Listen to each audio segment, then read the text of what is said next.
Welcome to Hatman Strikes Back Daily Boxing News. So Shakur Stevenson versus Floyd Schofield, WBC World Lightweight title, February 22nd, Riyadh, Saudi Arabia. Stevenson, the champion, 27 years old from Newark, New Jersey, 22-0 with 10 KOs. 5'8" tall, 68-inch reach. Slick southpaw, fast, athletic, accurate, possibly the best defensive fighter since Floyd Mayweather. But unlike Mayweather when he was a lightweight, Stevenson gets very few knockouts. He's more like Money May than Pretty Boy Floyd, and as a result, his career hasn't taken off commercially. Despite being an Olympic silver medalist and a two-weight world champion as a pro, I'm willing to bet that if he walked down the street in most towns in America, very few people would recognize him. He's yet to break through into the mainstream. He's been chasing the division's cash cow, Tank Davis, for several years now, but that fight has failed to materialize. He recently signed with Eddie Hearn and was originally penciled in to fight William Zepeda on this date in February, but Zepeda pulled out, apparently injured, in his fight with Tevin Farmer, a fight in which he was dropped and pushed to the wire. So in steps Floyd Schofield as his replacement. He's a 22-year-old. Like Stevenson, he was born in New Jersey, but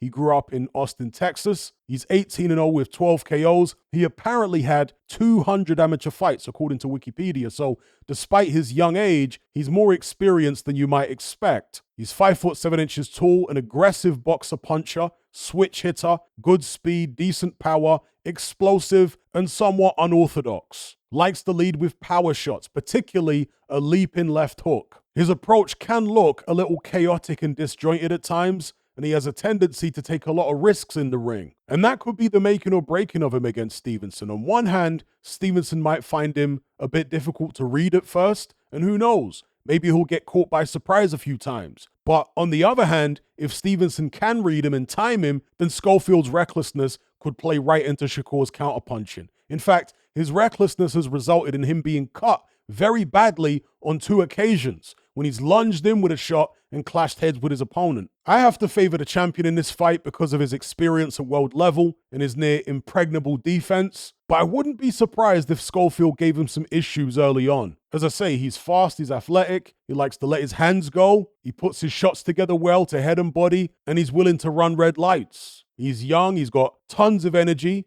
he's unbeaten, and so he'll be coming into the fight with tons of confidence. Some people say that he shouldn't be taking this fight so early on in his career, but again, he apparently had 200 amateur fights, and he's had 18 fights so far as a pro, so I don't think he needs to be coddled. His dad is his assistant coach, and Ronnie Shields is the main coach, and they're both happy for him to take this fight, as far as I'm aware. Personally, I like the fact that Schofield is willing to take advantage of his youth. Why wait till you're 27 to challenge for titles? Do it while you're young. If you've got the amateur experience, why not? Muhammad Ali was 22 when he challenged Sonny Liston. He was a big underdog in that fight. In order to be great, you have to take chances. Nothing ventured, nothing gained. If Schofield loses, as long as he gives a good account of himself, his stock goes up and he'll have plenty of time to bounce back. And if he pulls off the upset, well, the world's his oyster. It's really a win-win for Schofield, in my opinion. But let me know what you guys think in the comments. How do you like Schofield's chances here? And how do you see this fight playing out? Don't forget to like and share this video and subscribe if you haven't done so already. I'll catch you on the next one. I'm out.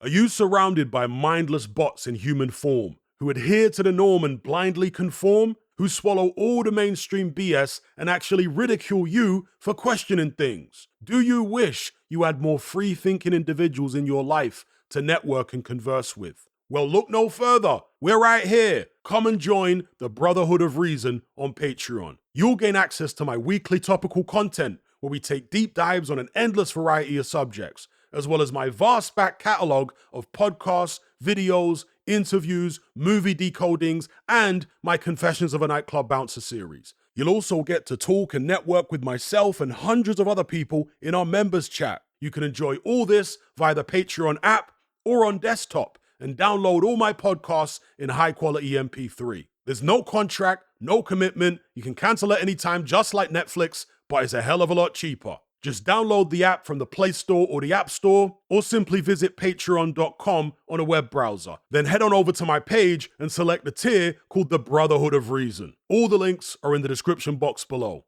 And just a quick money-saving tip for Apple users. If you purchase your Patreon subscription on the desktop site or on Android, then you'll avoid the ridiculous 30% fee that Apple charges for purchases made on the iOS app. So if you're on iPhone or iPad, save yourself some money by buying your subscription on the actual Patreon website or on Android because it's a lot cheaper. Once you've made that initial purchase, you can then use the Patreon app on your iPhone or iPad thereafter to access and enjoy your content as normal.